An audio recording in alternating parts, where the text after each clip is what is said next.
This is the Vicar speaking. Could I just say how very sorry I am not to be here with you this evening, but I have another engagement which I can't avoid. May I welcome you all here and say how much I hope you'll enjoy yourselves. We're very proud of our son Lumière and of those young men who got it going. There's one important thing I want to say. You're welcome to look round the church after the show is over, but will you please wait until the stewards have removed the ropes, which are put there for your own safety. Thank you very much.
In the name of the Holy, Blessed, and Most Glorious Trinity, Amen.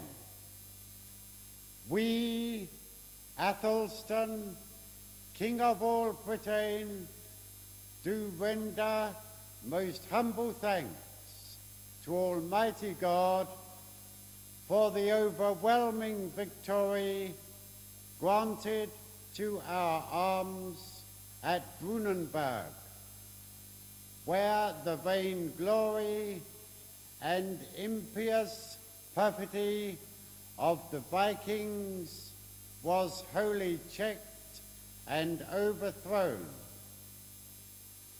In humble gratitude whereof, we, Athelstan, King of all Britain, do hereby grant to the monks of St. Erkenwald in the Cathedral Church of St. Paul in London, and for all time, such lands, properties, and pertinences as are situate in and about our domains of Willesden, that a church may there be built in honor of our most blessed Lady, the Holy Mother of God. I was glad when they said unto me, we will go into the house of the Lord, our feet shall stand in thy gates. O Jerusalem, Jerusalem is built as a city, that is at unity in itself. For then are the tribes God. Father Abbot, we need your help, for it is impossible for us to go about the Lord's business while farming our manor in Willesden, as it is so far to go to worship at our church in Willesden. My son, do you mean that the work of keeping the brothers supplied with their bodily needs is suffering? This must not be, but likewise neither must the praising of the Father and the spreading of his word suffer. But what is there that we can do? Reverend Father, I have searched in my mind, and there is only one solution to the problem. We must build a church in Willesden. Although the village is small, there are many there, mostly old people who cannot walk the hill to Willesden, but earnestly desire to attend the services we hold there. Brother, we have no money to spare to build a church, particularly for so small a village. I have been so forward as to approach the young men of the village, and they have informed me that not only is there more than enough good wood in the surrounding country, straight and strong, excellent for building, but they have also offered to build the church for us. Yes, and during the days when the brothers are tending the farms, they can hold the services at the new church themselves. But what of Sunday, the one day of the week set aside by the Lord God for the praising of his holy name? As we are not in Willesden on Sundays, who will lead the villagers in their worship?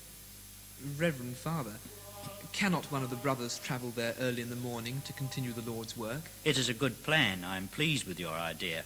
But where to build it, that is the question. Father Abbot, it is in my mind that in Willesden, at the foot of a small hill, there are some trees, and nearby runs a small stream. A little way from the village, 'tis true, but the surroundings are so beautiful.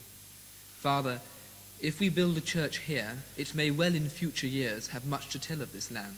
My son, go and encourage the people of this village to build this new house of God, so that we may continue in our work, both for ourselves and for the villagers of Willesden, but mainly to the glory of God.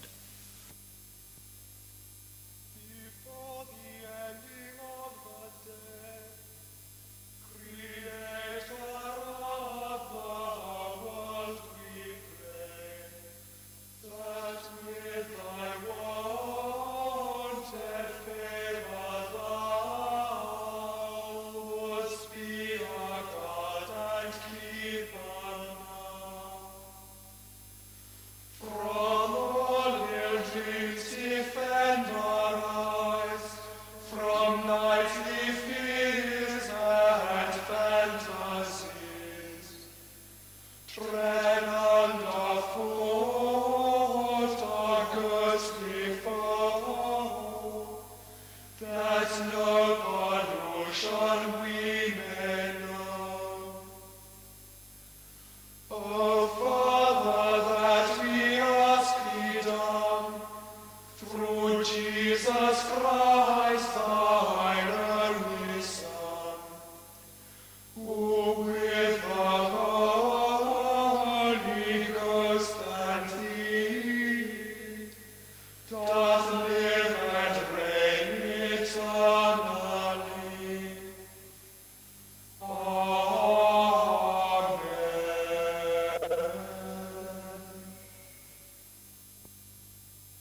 The first parish priest was appointed about 1180 and had his own house and lands. Imagine entering the church and seeing 3 altars, one at the east end of the chancel where the high altar stands, one in the Lady Chapel, and one in the north aisle, each with many candles burning under its canopy. The walls are brightly painted with pictures illustrating scenes from the Old Testament and the life beyond the grave. A screen separated the chancel from the body of the church, with a large crucifix and tall candles on the top.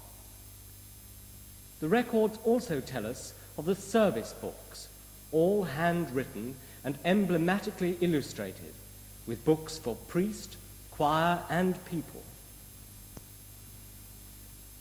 On the left of the chancel stands the Black Madonna, an exquisite carved statue of the Virgin, bedecked with silks and satins and laden with jewels. This is the shrine of Our Lady of Willesden, visited by pilgrims for over 400 years. We do not know why they came here, perhaps because of its very obscurity, set among trees with a river running nearby. Although the church was well known for its services and music, it was famous throughout the country as a shrine. Pilgrimages to the shrine began about 1350. At that same time, bubonic plague was rife, killing over 57,000 people in London alone. Village populations were halved, and we may suppose that Willesden suffered as other villages did. Indeed, it is supposed that part of our own churchyard was used as a communal grave during that terrible visitation. The plague did, however, bring the villagers of Willesden together, and a closely knit community with the church as the centre of village life came into being. However, this terrible affliction, causing the loss of so many of the populace, meant that the maintenance of the fabric, which had always been divided between the vicar, who was responsible for the upkeep of the chancel and sanctuary, and the people, who were responsible for the body of the church, was left to the mercy of the elements. Storm, frost, wind, and rain caused so much damage to the building that the parishioners wrote to the Dean and Chapter of St. Paul's Cathedral. To the Reverend and most noble Lords of St. Paul's, the Dean and Chapter, your humble and devoted parishioners of Willesden lament, and they truly notify that after many visitations of your Commissary General, it was discovered and passed upon him how the chancel of the said church was ruinous from the top of the walls even to their foundation. The walls and the windows were so weak, on account of their age having existed for so many years without repair, that this same chancel begins to fall to the ground. The walls and the windows are altogether fractured, so that the weight of a boy would be sufficiently strong to throw them down. And on account of fissures in the walls and fractures of the windows so large and broad, robbers have entered and stolen the precious goods of the church, and spoiled the church itself, and from day to day further spoliation is expected. Frequently, on account of the rains and strong winds, and by horrible tempests entering through the broken tiled roof, Mass at the high altar can with difficulty be said, nor can the holy offices be habitually performed.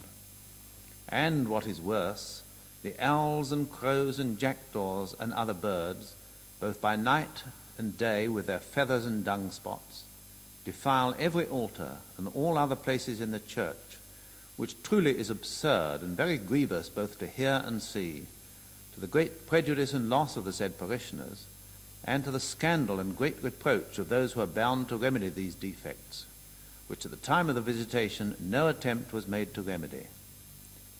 Hence your said parishioners supplicate your great dignity, as well for reverence to God as for that which is due to your own interest for a matter so clearly needed, to put your helping hand to effectually remedy these defects, and no longer give your said parishioners such ample cause to complain. There is a legend that Archbishop Thomas à Becket said his last Mass in the church before proceeding to Canterbury to meet his bloody end at the hands of King Henry II's knights. Or possibly some miracle was wrought. Nonetheless, the shrine was erected, and pilgrims came from distant villages to worship. At Crome, at Willesden, and at Muswell, at St. Richard and St. Roke, and at Our Lady that standeth in the oak, to these, with other many one, devoutly have I prayed and gone, praying to them to pray for me unto the Blessed Trinity, by whose prayers and my daily pain I trust the sooner to obtain for my salvation grace and mercy. Willesden was near to London, much nearer than Archbishop Thomas à Becket's shrine at Canterbury, Busy citizens could not always spare the time to travel long distances, so Willesden became more popular. At places of pilgrimage, it was possible for the pilgrims to buy mementos of their visit, and each shrine had its own sign. At Canterbury, the signs of pilgrimage were small phials of Becket's blood mixed with water. But we do not know what the Willesden sign was. It remains a mystery that one day may be solved.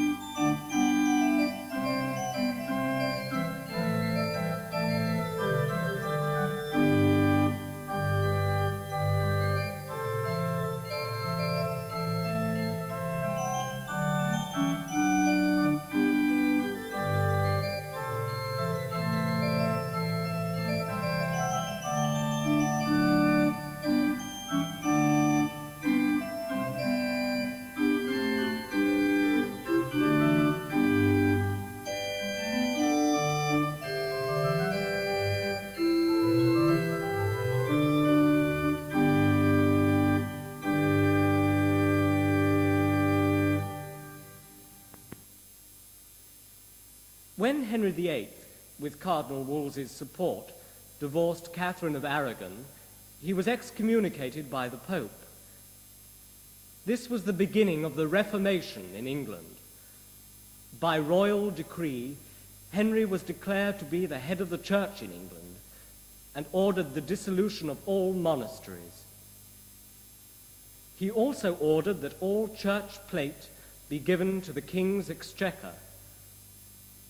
All that was left in St. Mary's was one vestment, the cheapest cup and plate, and those small things that the state did not require.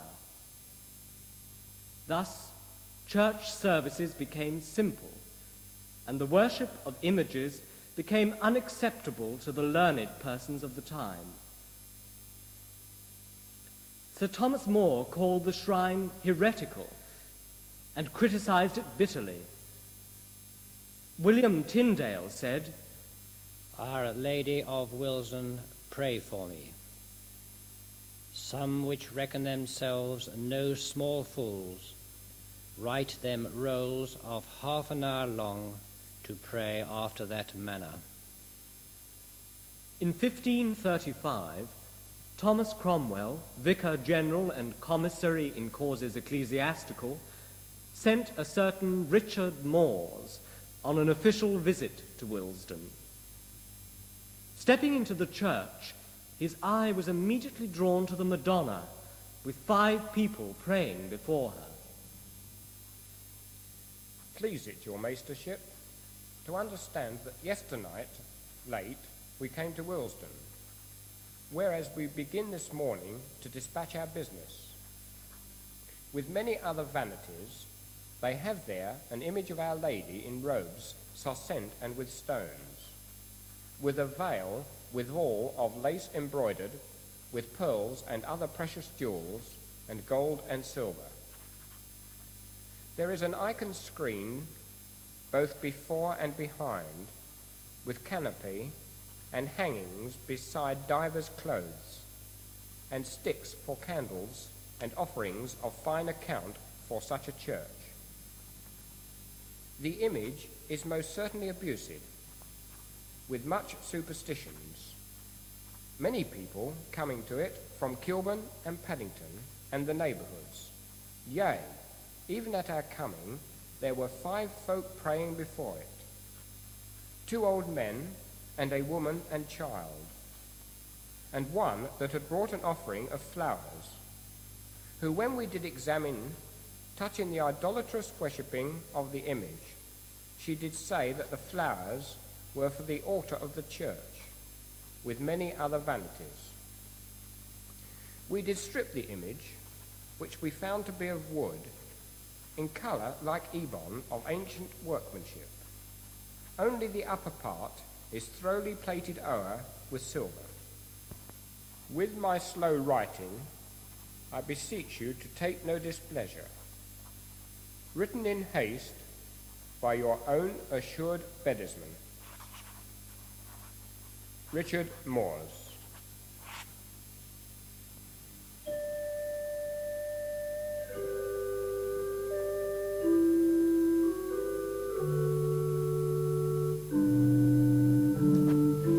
By the special order of the Lord Cromwell, all the notable images unto which are made any especial pilgrimage are to be taken away. The images of Walsingham, Ipswich, Worcester, the Lady of Willesden, with all others, and likewise the shrine of counterfeit St. Thomas a Becket, the aforesaid to be burnt.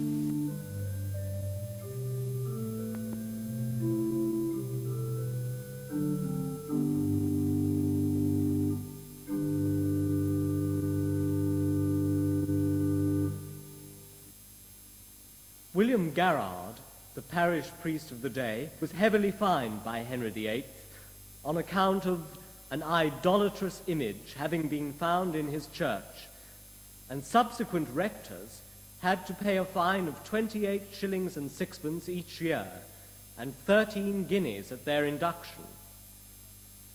This fine was last paid as recently as 50 years ago.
The Civil War set up throughout the country a great and terrible antagonism, even between members of the same family. This war between Parliament, representing the Puritans, and the King, representing the established church, was responsible for the despoiling of many fine old English churches. Parliament won, and the Puritans, under the Lord Protector Oliver Cromwell, attacked anything which did not conform to their idea of what a meeting house should be. Presbyterianism became the official religion. Anglican clergy were not allowed to continue their ministry unless they conformed. In Willesden, as elsewhere, the church was still in use, but not with the usual Anglican services, and the rolling prose of Cranmer was heard no more. The door through which you entered this evening used to be on the outside and once led into the porch. And if you look carefully at the door, you will find, at about head height, a block of wood covering the spot where, whilst the door was being repaired in 1950, 2 small lead bullets, which had been embedded there for 300 years, were removed. Return with us now, back in time, 300 years.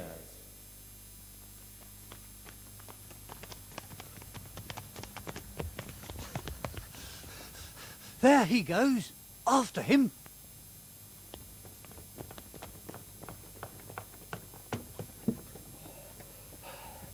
Dear God, I'm surrounded by these cursed Roundheads. They are hunting me as one of the King's royal stags. There is no way to turn. But wait, there, in the valley, a church. If I can get there, I'm surely safe. They dare not come into the house of God and kill me.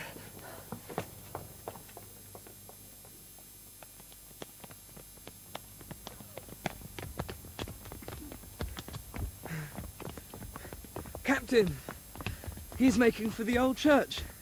See, there he goes, like a frightened rabbit. Yes, he is across the stream. I can see him clearly now. And look, the door of the church is locked. We have him now. He shall not escape us. Take him alive. He has much valuable information we want.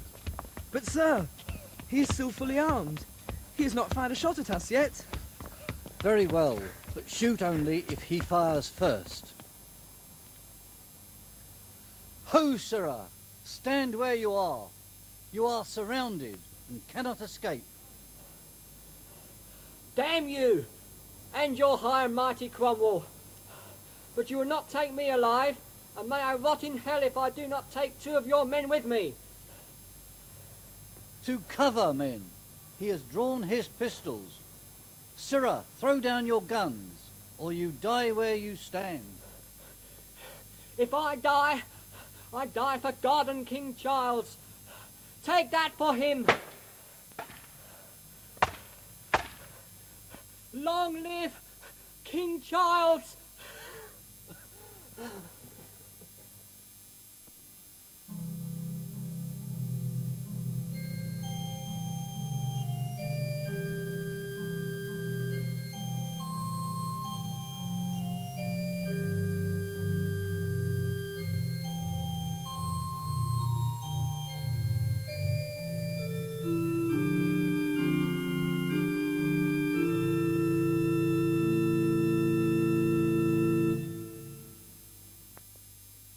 Throughout the 18th and 19th centuries, Willesden continued as an ordinary parish church with all the usual services, although the people of Willesden did not come to St. Mary's in such great numbers as they had done. In 1793, a new peal of 6 bells was placed in the tower at a cost of £138, 1 shilling and 10 pence. And over the next 120 years, these bells rang out over the parish regularly, calling the faithful to prayer.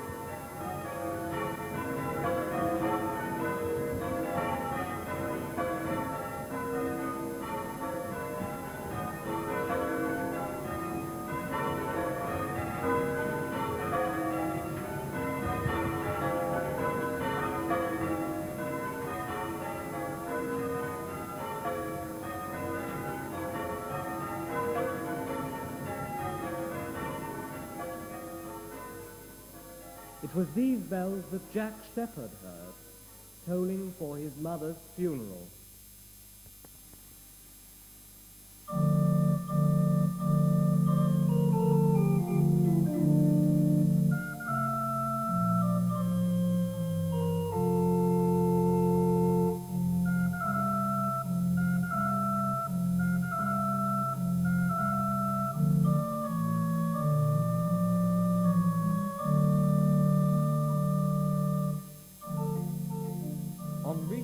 Churchyard, he perceived the melancholy procession descending the hill. Just then, a carriage drawn by 4 horses drove furiously up to the 6 bells inn, but Jack was much too absorbed to notice it.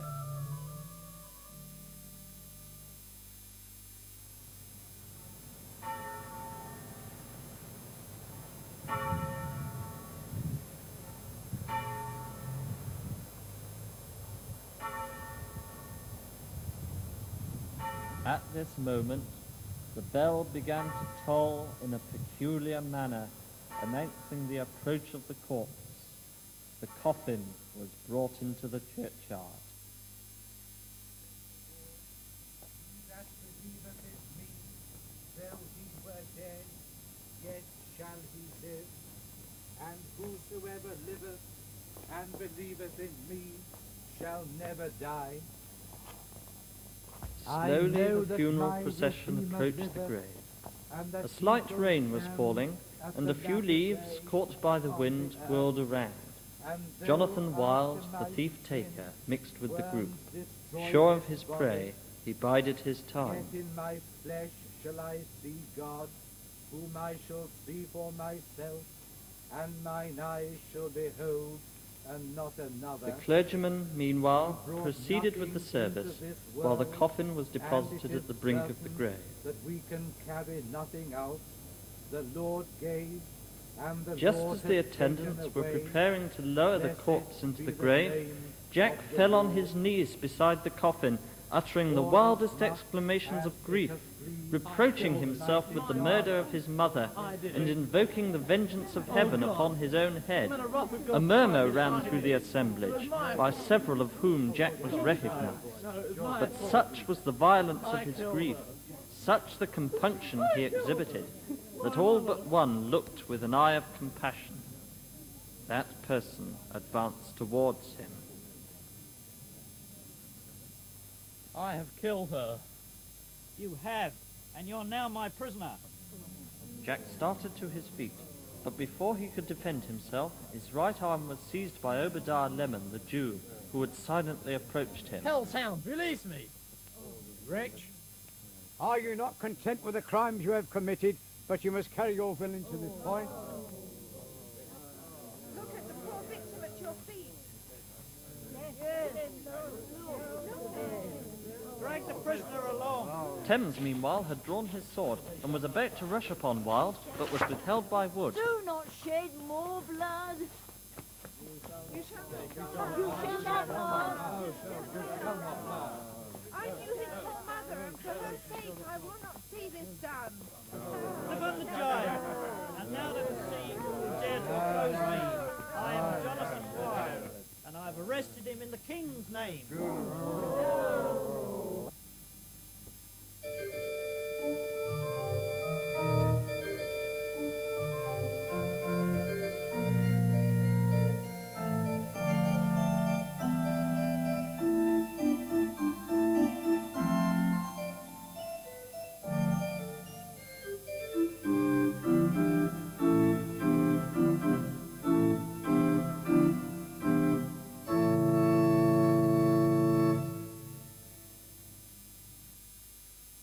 The last half of the 19th century saw the first mention of a choir in St. Mary's, and it is also interesting to note that they were later put into surplices, and the women of the choir were dismissed. For over 50 years, the choir was strictly a male domain, and it is only from the middle of this century that they have again found a place with the men and boys. In 1810, Willesden had its first organ, which, although a type of barrel organ, did sterling service for many years, until one Sunday, about the middle of the century, it was to play for the last time.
The organ was carried outside, where it continued playing until its stock of 24 tunes was exhausted. Music has always been important to the people of Willesden, and it is not unusual to have an anthem during the service on a Sunday evening.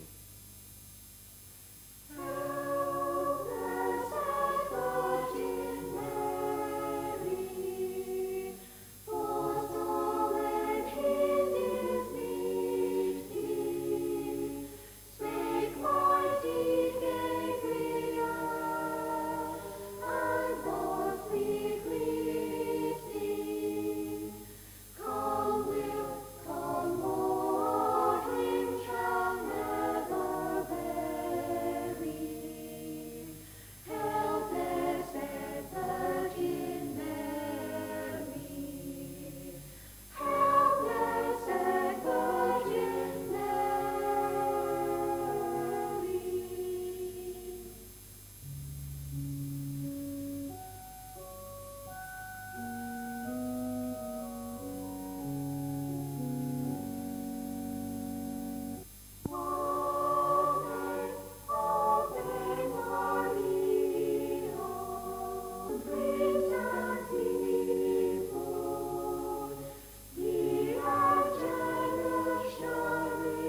If, as you sit here listening to the story of this ancient old church, you feel a cold chill creep over you, it's best not to shrug it off as the effect of the cold night outside.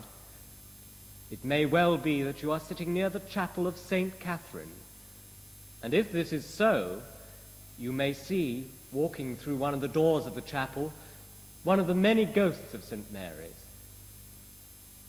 The chapel was built and endowed in 1280, but during the Reformation the screen was removed, making it part of the body of the church. At the turn of the century, the vicar was the Rev. James Dixon. He had a son named Godric, who often came across to the church to play the organ. One afternoon, Godric was sitting at the organ when he glanced through the mirror and noticed a clergyman in a cassock kneeling in prayer in the south aisle. He waited a few minutes and then tiptoed across to the kneeling man, hoping to invite him to the vicarage for a cup of tea. But the man vanished before Godric could reach him.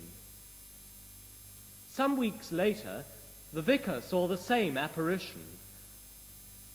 The vicar's daughter, Monica, who told us the story, thought the mysterious visitor must be trying to show them where a pot of gold was buried, which would enable them to restore the church. The vicar called in an expert from the British Museum to see what he had to suggest. This man immediately asked the verger to bring a crowbar, and together they prized up the floorboards, and there beneath them lay the original floor of a medieval chantry chapel. The expert exclaimed that they might not have found a pot of gold, but they'd certainly found a buried treasure. 2 years later, the vicar's wife died, and in her memory the parishioners restored the chapel to use, since when that particular ghost, who may have been the last priest to serve the chapel, has never reappeared.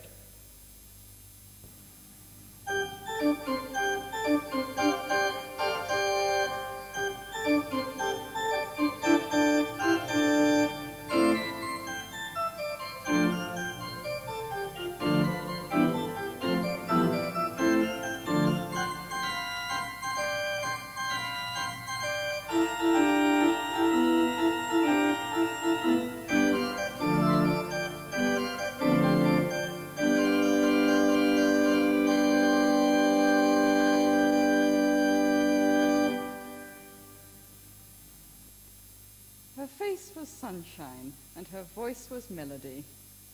That was part of the inscription to be found on the grave of novelist Charles Reade and his dear friend Laura Seymour.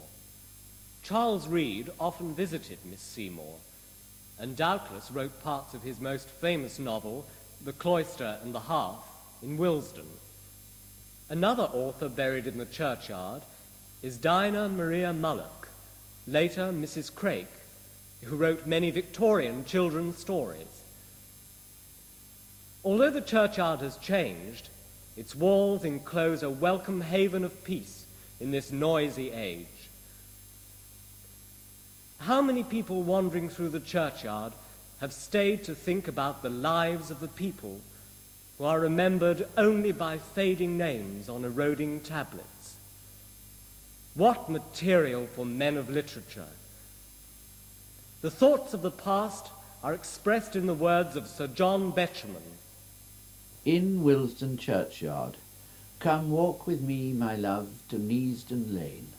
The chemicals from various factories have bitten deep into the Portland stone and streaked the white Carrara of the graves of many a Pooter and his Caroline, long laid to rest among these dripping trees. And that small heap of fast decaying flowers marks Lupin Pooter, lately gathered in. And this, my love, is Laura Seymour's grave, so long the loyal counsellor and friend of that Charles Reade whose coffin lies with hers. Was she his mistress? Did he visit her when coming down from Oxford by the coach, alighting at the turnpike, did he walk these elmy lanes of Middlesex, and climb a stile or two across the dairy farms over to Harlesden at the wicket gate. Then the soft rigours of his fellowship were tenderly relaxed. The sun would send last golden streaks of mild October light on tarred and weather-boarded barn and shed. Blue bonfire smoke would hang among the trees, and in the little stucco hermitage did Laura gently stroke her lover's head, and did her Charles look up into her eyes for loyal counsel there? I do not know. Doubtless some pedant for his Ph.D. has ascertained the facts, or I myself might find them in the public library. I only know that as we see her grave, my flesh, to dissolution nearer now than yours, which is so milky white and soft, frightens me, though the Blessed Sacrament, not 10 yards off, in Willesden Parish Church, glows with the present immanence of God. When Lord Aberdeen bought Dollis Hill House in the late 1870s, one of his regular visitors was William Ewart Gladstone, who often attended services in the church and is remembered by a plaque on the east wall of the body of the church. It was at Dollis Hill House that he wrote one of his greatest works, Ecce Homo. The triumph of the Christian church is that it is there that the most daring of all speculative dreams, instead of being found impracticable, has been carried into effect. And when carried into effect, instead of being confined to a few select spirits, has spread itself over a vast space of the earth's surface. And when thus diffused, instead of giving place after an age or two to something more adapted to a later time, has endured for 2,000 years. And at the end of 2,000 years, instead of lingering as a mere wreck, spared by the torrents of the lovers of the past, still displays vigor and a capacity of adjusting itself to new conditions. And lastly, in all the transformations it undergoes, remains visibly the same thing, and inspired by its founder's universal and unquenchable spirit.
Until 1939, violence in the form of world war had passed Willesden by, though men had served under the colours in previous wars. And when war was declared on that fateful September morning, the English way of life carried on as before, cinemas remaining open and people continuing to enjoy life. Then, on the 24th of August, war came to Willesden. 6 days later, Cullen suffered the first real raid of the war, when 3 houses were wrecked and 5 people killed. London now came under the full fury of the attack of the Axis powers. For the next month, London was bombed every night. Willesden was not spared any of the terrible effects of modern warfare. Incendiary bombs, landmines, and high explosive all added to the chaos. People on their way to work in the morning rarely used the same route 2 days in succession, as the previous night's raids had closed some roads to traffic and turned others into endless piles of rubble. There was a lull in the bombing after the Battle of Britain, while Hitler seemed to take a break, as if thinking again about his 1,000-year plan. The public were talking of the war being over by the new year. Christmas was over. People had not been allowed to overeat that year, as rationing required them to save every scrap and morsel of food. Lord Beaverbrook was still appealing for pots and pans to build fighters, and nearly every household had made their own contribution to the appeal. December the 27th, 1940. On this day, a raid took place over London which for once was to have a direct effect on the church, which had stood solidly for over 6.5 centuries. Although the siren had wailed its mournful warning to the populace, life continued as before. It was a lone bomber that crossed London, heading for the northwest edge of the great metropolis and its associated factories. Lunchtime found this weapon of destruction over Willesden, and while the order was being given to drop its deadly and destructive load, housewives continued the preparation of the midday meal.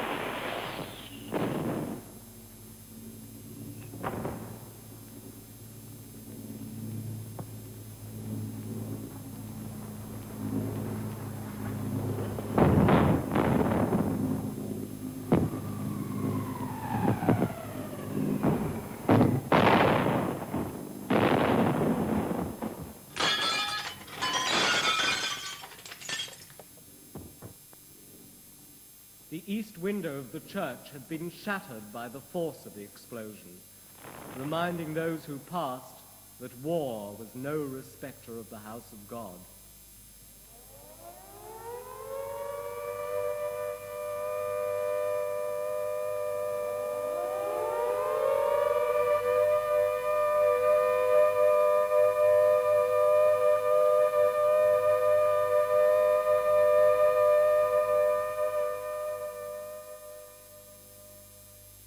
Willesden suffered during the Second World War. Great areas were laid waste, and 372 people were killed. Ordinary men and women in the streets, going about their daily business, died the victim of the megalomania of one man. But these people did not die in vain, for they had all of them helped in one way or another to win the war. Out of the dust and rubble arose a new Willesden. The old order changeth, yielding place to new. Willesden thrived again, a living place for 200,000 people. And with its resurrection came greater industry. Life in Willesden became normal once again. The spirit of unity which had prevailed during the war continued to flourish.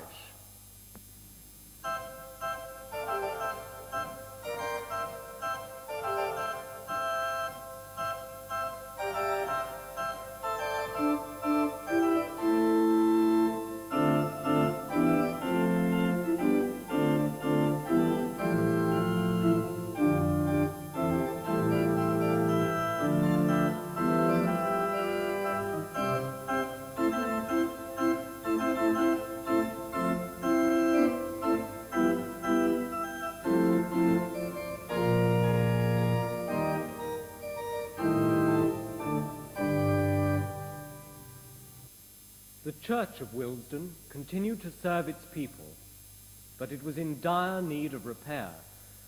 There was no money available for its restoration. No money, that is, until the present vicar, the Rev.George Oakley, came in 1954. He saw what could be done with such a building, centuries old, but changed out of all recognition.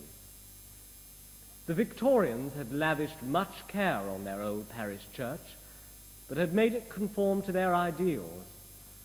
A new battle was started in the borough, a battle to restore the parish church to its former glory. The roof of the church leaked, and the organ was in a bad state of repair. The Restoration Committee was headed by Mr. Leonard Spark, who, together with Mr. Arthur Edmund and the Vicar, appealed to the local people and industries. November 11th, 1959. Dear Sir, the Willesden Parish Church is the most ancient building in the borough of Willesden. It is now in most urgent need of repair, which will cost some £5,000.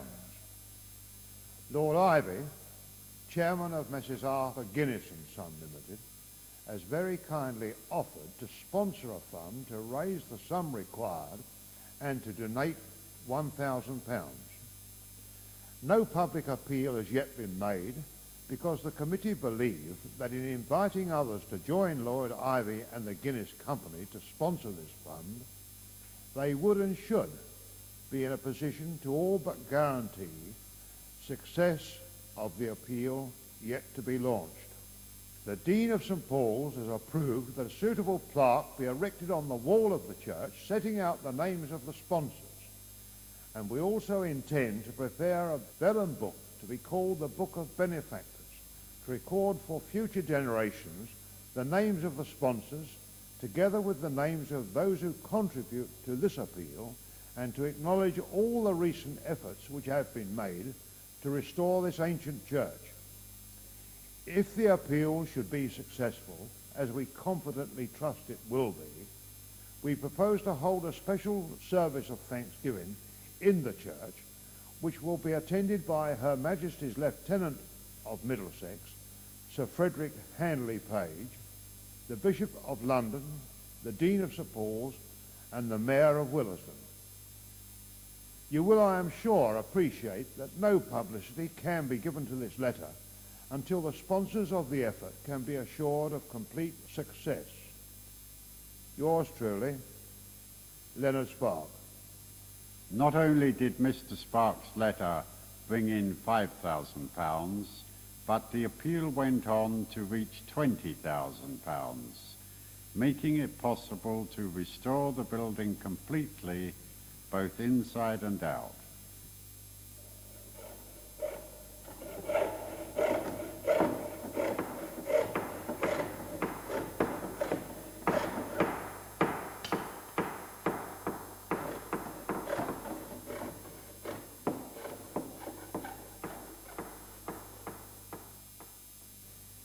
Again the church was plunged into turmoil, but this time of the non-destructive sort. Wooden panelling and old plaster were stripped away, revealing parts of the building long since concealed. It was slow work, but eventually the last workman closed the door behind him, leaving the church resplendent in the unpretentious beauty that now surrounds it.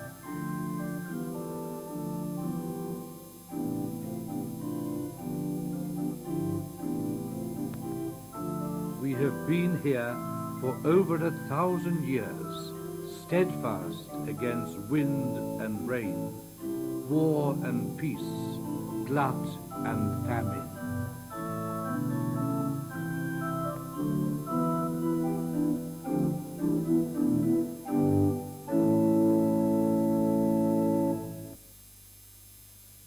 The world is charged with the grandeur of God.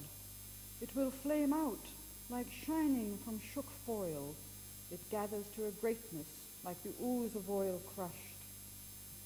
Why do men then now not wreck his rod? Generations have trod, and all is seared with trade, bleared, smeared with toil, and wears men's smudge and shares men's smell. The soil is bare now, nor can foot feel being shod. And for all this, nature is never spent. there lives the dearest freshness deep down things. And though the last lights off the black west went, all morning at the brown brink eastward springs, because the Holy Ghost over the bent world broods with warm breast and with, bright wings. We have seen the advancement of man to a state of knowledge undreamt of by the people who built this church so long ago. Who then could have envisaged man's footprints on the moon? Even in the last 150 years, Willesden has been transformed from a village to part of a great city. What will happen to us, the shades of old Willesden, as the buildings that have stood around us for a century are demolished to make way for the new Willesden, the new Brent? What we can be sure of is that this church and her people will face the future as they have faced the past.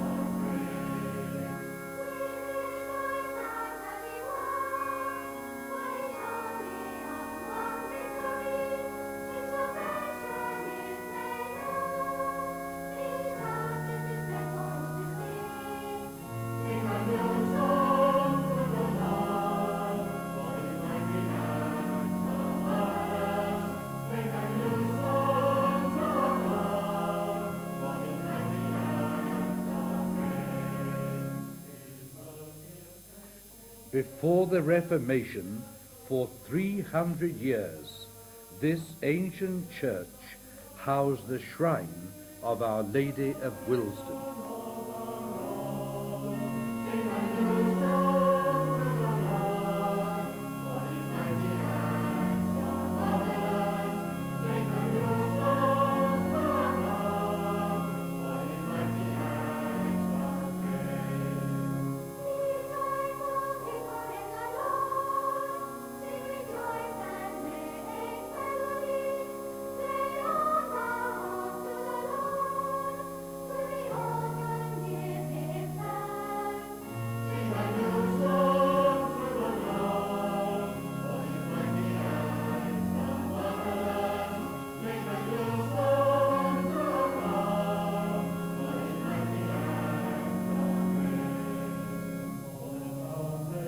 In all those years and in the centuries since, men of all tongues and of every race have come here to give thanks to God for the birth of his Son, to worship that Son as Saviour and Lord, and to honour his Virgin Mother.